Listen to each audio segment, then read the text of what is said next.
Habang papasok nga ako sa aking trabaho, ay napansin ko ang aking kapwa motorista na sumasayad na yung kanyang kapote sa ano ng kadena.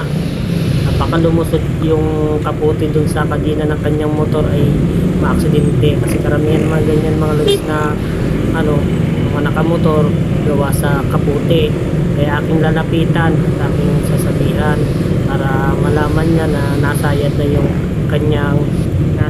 yung kanyang kapote. Boss, kapote mo baka sumayad sa ano mo, kadena.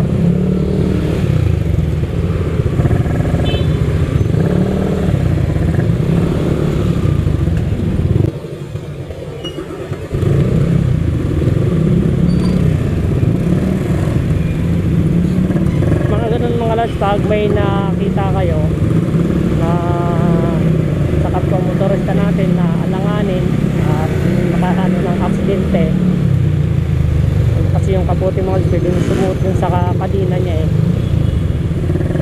Ganun natin mga lads, sabihin natin para iwas disgrasya.